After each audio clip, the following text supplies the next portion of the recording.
सीकर ले चलते हैं। नामांकन सभा डिप्टी सीएम दिया कुमारी संबोधित करेंगे। और ये सिर्फ दिया कुमारी नहीं बनी है, राजस्थान की एक एक महिला यहाँ की उप मुख्यमंत्री बनी है।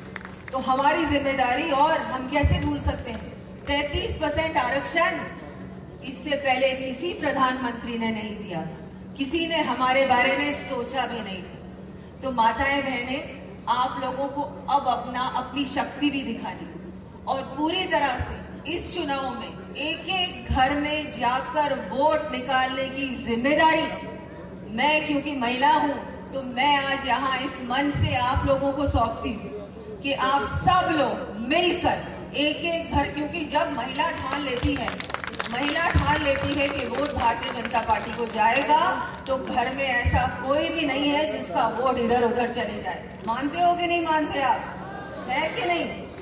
महिला घर की मालकिन होती है, घर की लक्ष्मी होती है।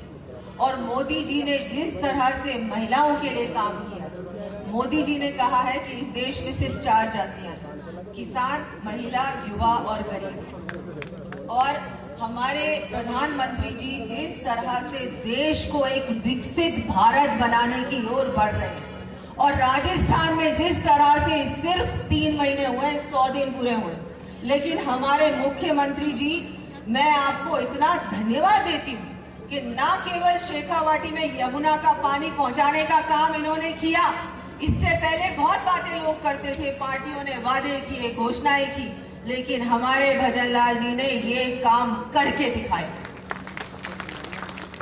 जिस तरह से अत्याचार राजस्थान में बढ़ रहा था, SIT का गठन हुआ, इतने सारे हमारे जो ये रीट की परीक्षा, क्योंकि इस क्षेत्र में तो हमारे बहुत सारे ऐसे बच्चे हैं जो रीट की परीक्षा की तैयारी करते हैं, लेकिन उसके बाद अगर पेपर लीक हो जाए तो इससे बड़ा अन्याय क्या हो सकता है। तो SIT का गठन किया, उसमें भी बहुत सारे लोग गिरफ्तार हुए हैं, और उसके बावजूद उसके बाद एंटी गैंगस्टर टास्क फोर्स भी बनाई, जिसमें जितने भी इस तरह की तथ्य हैं, जो अत्याचार कर रहे हैं, यहाँ पर इतने सारे गैंगस्टर हो रहे हैं, दिन दहाड़े गोलियां चल रही है राजस्थान में, उनको पकड़ने का काम भी हमारे मुख्यमंत्री जी ने किया। हर प्रकार से जनता की सेवा करना, ERCP का काम इतना बड़ा काम हुआ है, जो कि हम सब सोचते थे कि पानी पहुंचेगा, लेकिन इन्होंने पानी पहुंचा दिया। अब शेखावाटी में कोई भी, मैं आपको बताना चाहूंगी कि बहुत जल्दी घर घर तक पानी पहुंचने वाला है, चाहे सिंचाई की बात करें, चाहे पीने की पानी की बात करें। इतना सब कुछ हमारे माननीय मुख्यमंत्री जी कर रहे हैं और आगे भी करेंगे।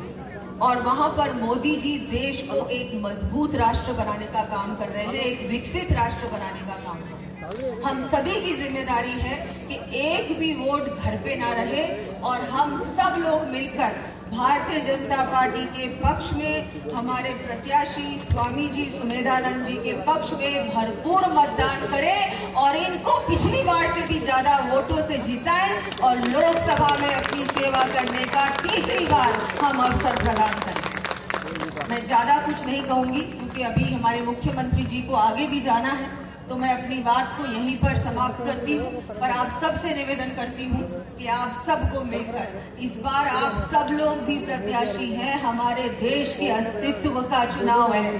इस बार मोदी जी जीतेंगे। मोदी जी ने गारंटी ली है कि मैं इस बार भारत को सबसे मजबूत, सबसे ज्यादा मजबूत, तीसरी सबसे मजबूत अर्थव्यवस्था बनाने का काम करूंगा, और एक भी गरीब को गरीब नहीं रखूंगा, सबको मकान दूंगा, सबको अनाज दूंगा, घर घर तक पानी पहुंचाऊंगा, सुरक्षा दूंगा, आत्मनिर्भर बनाने का काम करूंगा, चाहे किसान हो, चाहे युवा हो, चाहे महिला हो, चाहे गरीब। तो आप सबसे निवेदन कि अब आज के बाद सबको लगना है इस चुनाव में, सारे हमारे कार्यकर्ता, जो हमारी रीढ़ की हड्डी है भारतीय जनता पार्टी की, क्योंकि अगर कार्यकर्ता ठान लेता है भारतीय जनता पार्टी जीतेगी, तो देश की, पूरे विश्व की कोई ताकत ऐसी नहीं है जो किसी को भी हरा सके। तो मैं अपने कार्यकर्ताओं को भी, बूथ के सब एक एक बूथ अध्यक्ष, बूथ के कार्यकर्ताओं को भी धन्यवाद देती हूँ, और बहुत बहुत अभी से बधाई देती हूँ सुमेधानंद जी कि आप बहुत अच्छे वोटों से जीतेंगे। सबको बहुत बहुत धन्यवाद, बहुत बहुत।